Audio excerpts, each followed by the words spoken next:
2024 was a year of breaking records, friendly competition, and taking a seat at a table we built. I'm Abby Chachoute, here with Hugh, Kibera, Bree Boyd, and Kakii Kibua.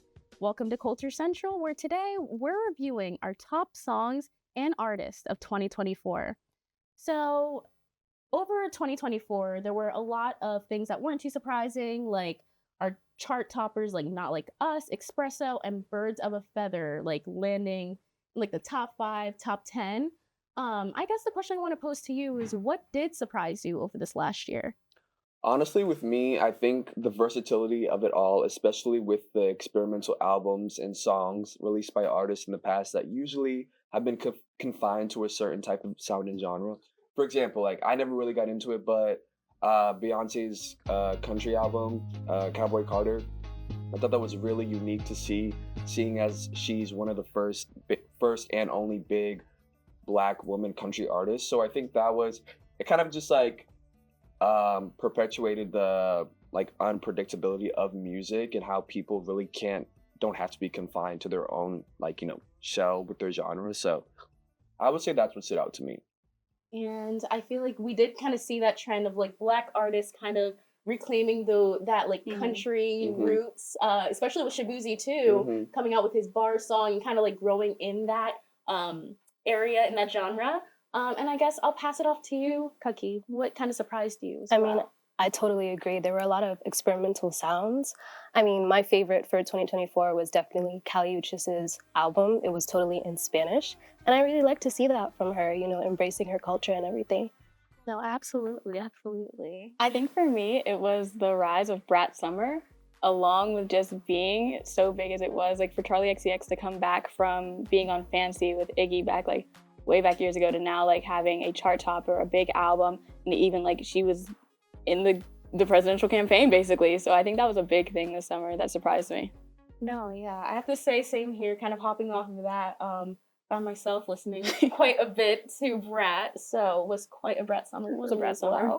But yeah, I think the thing that surprised me, going back to like the versatility, like just seeing how much music there was released in like the top like 20 that was just like across genres. Because like remember, we had $1 Million Baby too, which was definitely like a different sound compared to like a lot of other things that we'll hear. And then also like Good Luck Babe with Chapel, kind of hearing that like pop sound from back then coming back. But yeah, I guess kind of going off of that, what was kind of like your anthem over that last year? My anthem was definitely Like Him for On Cornucopia from Tyler, the Creator. The reason why I like it is honestly, it takes a very deep personal meaning with Tyler because it kind of paints a picture with his estranged relationship with his father. And it kind of like connects his fans to him on a very like deep, not that his other songs didn't do that, but it just creates a whole picture of what the message he wants to convey to his fans. So I loved Like Him. I mean, my mom will tell you I listen to that probably more than I should, even though I have a good relationship with my father. So yeah, but it's a great song. No, absolutely, absolutely. That's understandable. Yeah. Everyone was going crazy over it when it first came out. Yeah. So I'm sure it's not only you. It's not only you. Yeah. And Kakii? My personal favorite from 2024, going back to what you were saying, would be Chappell Roan's Good Luck Babe. It gives me like 80s pop, reminds me of Wham's Last Christmas. That is an all-year song for me. I love it personally. It'll never get old. So for her to bring that kind of sound back, I personally love listening to it. No, absolutely. I feel like whenever I see her, it's like, is it Cyndi Lauper, like 2.0? Like of our generation, I should say, because Cyndi Lauper cannot be replaced. Not at all. To be honest, in my opinion. But yeah, and who was yours? I would have to say That Boy Is Mine from Ariana's newest album. I feel like I really like when she taps into her R&B roots and she doesn't just stay with pop. I think she's a very versatile artist, especially with Wicked coming out. I think that really showed. And I love that she brought Brandy and Monica on for the music video as well.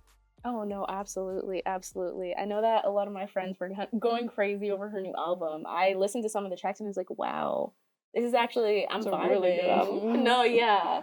And then I guess to bring it back, I would say Me and You by Thames in Born in the Wild, in that album that she just released. I don't know, there's just something so heartfelt about each track in that album. But once again, for the purposes of this question, Me and You, I was reading a little bit and it was talking about how it was an album based on accepting herself, embracing like herself entirely. So I think maybe that's what spoke to me as well. But yeah, that was kind of mine. And to wrap up, what would you rate this past year of music out of 10 and why? Good question. Honestly, with all the music that dropped last year, I would give it like a good 8. I feel like an 8's a good middle ground. I mean, I personally love Not Like Us, no matter what side of the beef you're on.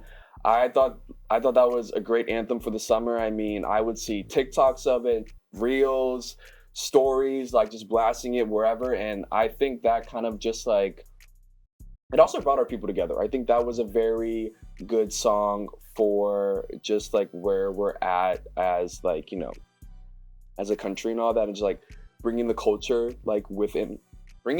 with our people. Yes, sorry guys. But yeah, I gave it an 8 out of 10. Got you. I personally, maybe a little lower. I would say 7 out of 10. Not because I didn't like the past year in music, but I feel like most of the songs charting were songs you would hear in like a special place, like a bar, a club. Some of the songs I personally wouldn't listen to in my own time unless I really like the artist. So 7 out of 10. I would definitely agree with some songs are played in certain places. I give it a 7 or an 8. Like, I feel like a lot of music that came out was giving like Target playlists, Walmart, or like the mall. Like, I feel like we were missing out on some crucial things like hip hop. I feel like we could have seen that more. But I do think we had a good year in music. Just could have been better. Got you. I'm not gonna lie. You guys might be shocked. I give it a 10 out of 10. Okay. Listen. It's mainly That's crazy. because opinion. That is actually crazy. Like across the board, I feel like there are just so many songs that have like represented so many genres, and there was something for everyone. Whether it was hip hop, pop, country, genre infused music. I don't know. That's my personal take, which might be a hot take. Very hot Very take, hot. but Definitely we'll let it hot. slide today. Got you. Thanks. It was a big year for music, and 2025 looks just as exciting. We've already seen great songs topping the charts, and we look forward to what the rest of the year will bring. Thank you for joining us, and stay tuned for more from Culture Central. We'll see you next time.